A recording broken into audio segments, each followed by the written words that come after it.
Desculpa, porque o arquivo ficou muito grande, eu tive que começar de outro arquivo. Estava falando? Ah, sim. E aí, eu estava falando da revelação, né? Progressiva. Estava falando da revelação, então vamos lá. Jesus é o cumprimento da revelação. A gente vai ver isso aqui. Duas coisas que a gente tem que ver. Primeiro, a revelação ela é progressiva e a gente tem que tentar entender que escatologia, muitas vezes a gente olha escatologia, eu estudo das últimas coisas, mas a gente fala escatologia pensando em Apocalipse e Daniel. E na verdade a gente precisa entender um pouquinho que o crente do Antigo Testamento ele também tinha suas esperanças escatológicas, que era o quê? A vinda do Redentor.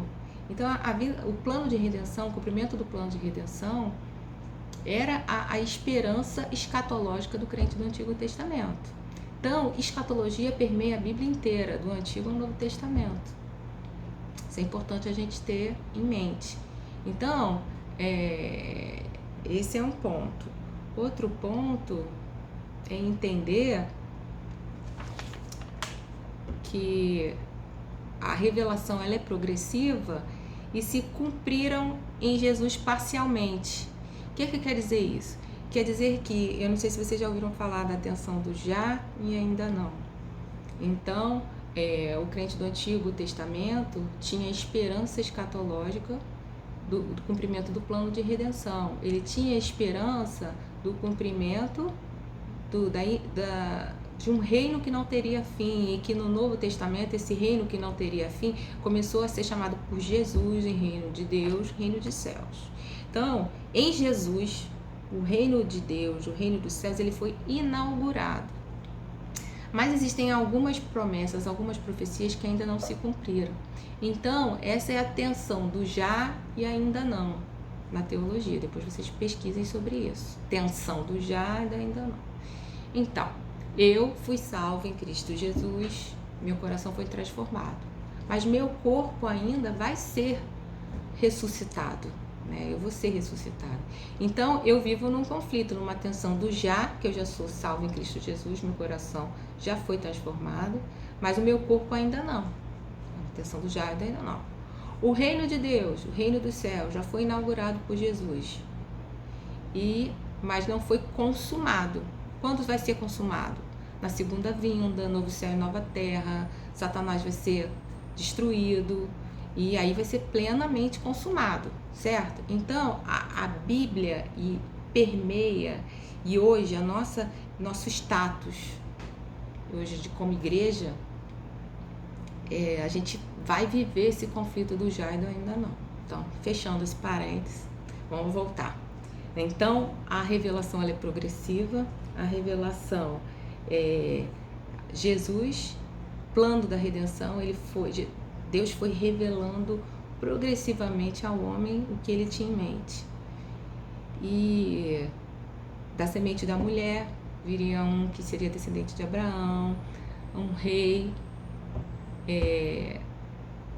da casa de Judá, seria um rei que viria do trono de Davi, da descendência de Davi, um reino que não teria fim, um sacerdote segundo a ordem de Melquisedeque. Então, e começa, né? Ele era o servo. Em Isaías vai revelar que ele era o servo. Então é interessante, né? Para o crente do Antigo Testamento, como visualizar isso, entender isso. Difícil você ter um redentor que era rei, sacerdote, profeta, mas ao mesmo tempo ele era servo do Senhor, ele era o sofredor, né? Então a gente pode abrir, vamos abrir lá, depois você leia em Isaías 53, 3-7, era desprezado e o mais rejeitado entre os homens, homem de dores, experimentado nos trabalhos, e como de quem os homens escondiam o rosto, era desprezado e não fizemos dele caso algum. Ou seja, Jesus não era bonito, né? Essa coisa que o cinema gosta de pintar Jesus como bonito, tá? Ele não era bonito. Ele era sofredor. Verdadeiramente ele tomou sobre si as nossas enfermidades e as nossas dores levou sobre si. E nós o reputávamos por aflito, ferido de Deus e oprimido. Mas ele foi ferido por causa das nossas transgressões e moído por causa das nossas iniquidades. O castigo que nos traz a paz estava sobre ele, e pelas suas pisaduras fomos sarados. Interessante, só para abrir um parênteses aqui, a gente falou da tensão do já e do ainda não. E a gente lê, isso aqui fica, nós já fomos,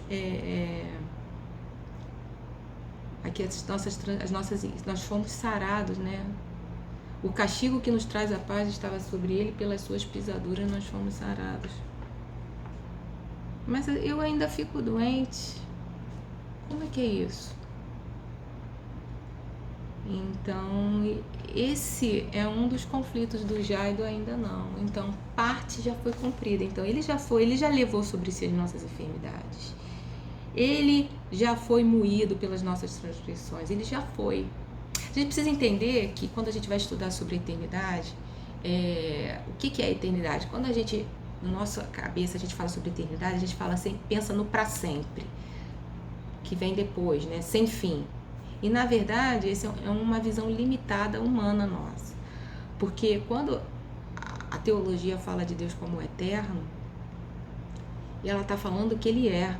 Ele não foi criado por ninguém, esse é um ponto. Ele sempre existiu, ele é autossuficiente e ele não depende do tempo. O que quer dizer isso? Para ele as coisas são. Ou seja, ele não está preso no eixo do tempo. Então, essas coisas que acontecem pra gente, que essa tensão do já e o ainda não, ela é em função da nossa escravidão do tempo. Nós somos escravos do tempo. Isso aí é um mistério que a gente vai ter que... Depois a gente pergunta para quando a gente chegar no céu. Mas então, em função dessa escravidão nossa a esse sistema físico do tempo, algumas coisas a gente ainda não viu, mas que elas já são. Olha que interessante. Então, presta atenção. O plano de Deus de redenção já é sob o ponto de vista de Deus. Porque ele não vê no eixo do tempo. Então, Jesus já voltou, Jesus já ressuscitou a sua igreja, já fez novo céu e nova terra, já nos transformou, já destruiu o diabo. Isso é só questão da gente ver aqui no tempo. Olha só, eu te convido a exercitar essa visão que transcende o nosso entendimento, mas assim, às vezes é tão importante a gente exercitar isso, entendeu? Porque quando a gente pensa num Deus eterno que está fora dessas condições que o tempo impõe pra gente, isso é lindo e é esclarecedor pra gente, é consolador pra gente e nos dá cada vez mais fé e ânimo para prosseguir. Então, ele já, voltando aqui para Isaías 53, ele já foi ferido por nossas transgressões e moído. Contudo, a tensão do já ainda não, eu ainda fico doente. Por quê? Porque meu corpo ainda não foi totalmente transformado. Eu vou ser ressuscitada. Ou como se eu estiver já dormindo em Cristo, eu vou ser ressuscitada. Senão, eu vou ser arrebatada quando o arrebatamento da igreja. De qualquer forma, eu vou ter meu corpo transformado. Os teólogos dizem que nosso corpo será semelhante ao de Jesus, mas esse é outro papo. Jesus ressuscitado, né?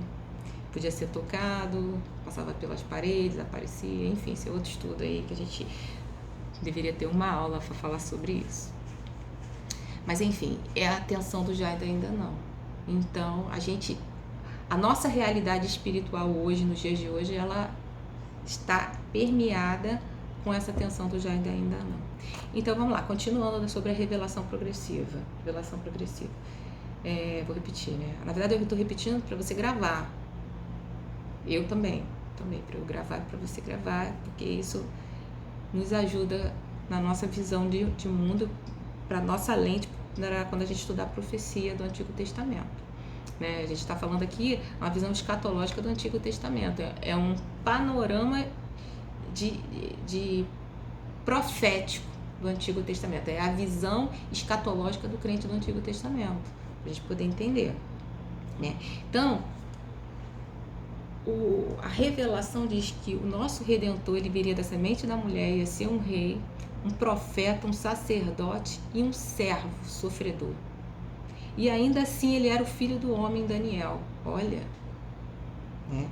Eu estava olhando Daniel 7, 13 e 14. Eu estava olhando nas minhas visões da noite, e eis que vinha nas nuvens do céu como um filho do homem, e dirigiu-se ao ancião de dias, e o fizeram chegar até ele. E foi-lhe dado o domínio e a honra e o reino, para que todos os povos, nações, línguas o servissem. O seu domínio é um domínio eterno, que não passará, e o seu reino tal, que não será destruído. Olha, então o nosso Redentor, ele era, em Daniel, ele foi revelado como filho do homem. Aquele que vai ser dado todo o domínio, a honra, o reino para todos os povos. Isso já aconteceu? Ainda não. Ainda não. Então foi parcialmente cumprido, né? Então a nossa atenção do já e o ainda não. Aí em Joel a gente vai ver a previsão do derramamento do Espírito Santo sobre toda a carne. Interessante isso, né? Vai ser difícil para o crente do Antigo Testamento conseguir visualizar isso. Até para a gente hoje é difícil entender. Imagina entender depois que passou, já é difícil. Imagina antes, né? Então você vai ver que o plano de redenção ainda incluía, né, a revelação incluía o derramamento do Espírito Santo. Em Joel 2, 28 e 29. E há de ser que depois derramarei o meu Espírito sobre toda a carne, e os vossos filhos e as vossas filhas profetizarão. Os vossos velhos terão sonhos, e os vossos jovens terão visões. E também sobre os servos e sobre as servas naquele dia derramarei o meu Espírito.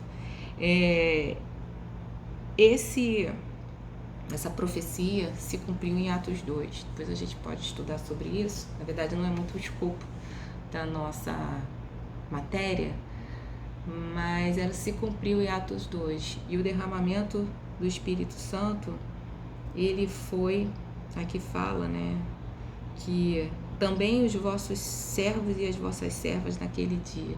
Então, é o profeta querendo dizer que vai ser para todo mundo. Não é só para vocês, para os patrões, né? Para os donos, vai ser para os servos também. E é derramar sobre toda a carne. Em Atos 2 houve um derramamento, né, sobre todos. E teve um fenômeno chamado de transliteração, que é um entendia a língua do outro, para constar que o Espírito Santo, ele foi derramado sobre toda a carne, independente de nação. Foi para todas as nações. E o derramar foi derramado, ou seja, o Espírito Santo, ele foi disponibilizado naquele evento em Atos 2, lá no cenáculo. Ou seja, derramou. Quando você derrama alguma coisa, não tem como depois você botar de volta num copo. Tá? Derramou um copo de leite. Derramou, tá derramado. Você não tem como depois voltar pro copo. Então, esse é o sentido de derramamento do Espírito. Ele derramou, ele disponibilizou de uma forma plena e ampla o Espírito Santo para toda a carne e toda a nação. Esse é o conceito, e se cumpriu em Atos 2. Então, assim, esse é um estudo interessante, mas que demanda muito tempo, não vai ser agora, ok? Outro ponto que também a profecia, a revelação do Antigo Testamento, ele vai tocar é sobre o dia do Senhor, né? Em Joel também. Então, Joel 2, 30 a 31, depois você lê com calma. E mostrarei prodígios no céu e na terra, sangue e fogo e colunas de fumaça. O sol se converterá em trevas e a lua em sangue, antes que venha o grande e terrível dia do Senhor. Então, o dia do Senhor, sempre que você ouvir na Bíblia, a gente vai estudar isso nos profetas, né? Por exemplo, aqui em Joel, mas em outros profetas também se fala muito do dia do Senhor, que é o dia terrível. Vai ser o quê? Um dia de juízo, tanto para Israel quanto para as nações. Isso quer dizer, e vai ser terrível, vai ser julgamento. Então, toda vez que se ouvir falar o dia do Senhor, é uma coisa assim, de conclusão, de fim, de juízo, juízo final. É isso. Deus julga e Deus penaliza. É isso, tá? Então, olha só, quanta informação escatológica a gente tem no Antigo Testamento. Então, a gente vê que do plano de redenção, o Redentor, ele é da semente da mulher, ele é descendente da mulher, né? Descendente de Abraão. O cetro não se afastará de Jacó, da casa de Jacó, ou seja, Jesus é rei descendente de Davi, e vai ter um reino que não terá fim, um profeta semelhante a Moisés, um sacerdote da ordem de Melquisedeque, segundo a ordem de Melquisedeque, um servo sofredor, filho do homem, em Daniel, fala que haverá o derramamento do Espírito Santo sobre toda a carne, e fala sobre um dia do Senhor que vai ser um dia terrível, que vai ser de juízo. Outra coisa também, outra perspectiva e outra esperança escatológica do Antigo Testamento é a nova aliança. Jeremias 31:3. Mas esta é a aliança que farei com a casa de Israel. Depois daqueles dias, diz o Senhor, porei a minha lei no seu interior e a escreverei no seu coração. E serei o seu Deus e eles serão o meu povo. E aí, Jesus vai falar da nova aliança. Paulo também vai falar da nova aliança, já concretizada lá no tempo do Novo Testamento, né? Então, era uma esperança, era uma expectativa do crente do Antigo Testamento. Além do dia do Senhor, além do derramamento do Espírito Santo, além da vinda do Redentor, era uma nova aliança. E que dessa vez não ia ser escrita em tábuas depois a gente vai ver isso, em tábuas de pedra, assim, ou seja, uma coisa aparente, né, externa. Ia ser escrita no coração, na carne do coração. Olha que coisa linda. De forma definitiva, de uma forma interna. Porque a lei, o povo de Israel era regido pela lei moral, né? Lei civil e lei religiosa. Mas a lei, ela tem aquela característica de aparência externa, né? E tudo era julgado conforme as aparências. Então, se ele cumpria a lei de forma externa, né? Se ele respeitava o sábado, se ele usava as vestimentas adequadas, se ele se purificava, tudo era externo, né? Jesus está falando de uma nova aliança e está falando de uma lei escrita no coração. Ou seja, é uma coisa que vem de dentro para fora. E exatamente o que Jesus falava, né? Tudo que Jesus estava preocupado era com o coração, com as motivações internas, né? Então, é isso. Então, só para finalizar, eu faço aqui muitas anotações e acabo às vezes de me perdendo nos papéis, tá? Eu nem vou mostrar para vocês porque eu tenho um resuminho aqui, mas vai sair invertido, ó. Vai sair invertido. De qualquer forma, eu vou ler para vocês. Então, quais eram as esperanças do crente do Antigo Testamento? Qual era a visão do crente do Antigo? O que ele esperava? O que ele aguardava? Qual era a visão escatológica do crente do Antigo Testamento? Ele esperava o Redentor vindouro, que nós já falamos as características e a progressão da revelação sobre o Redentor. Ele esperava o estabelecimento do reino de Deus, que na verdade era um reino que não teria fim. Ele só começa a ser chamado de reino de Deus no Novo Testamento. Jesus chama reino de Deus e reino dos céus. A nova aliança, uma aliança dessa vez firmada no coração. Restauração de Israel. Então, o tempo todo, Deus vai falar, eu esqueci de falar sobre isso, a restauração de Israel. Ou seja, a gente vai estudar quando falar sobre os aspectos históricos, né, que Israel foi julgada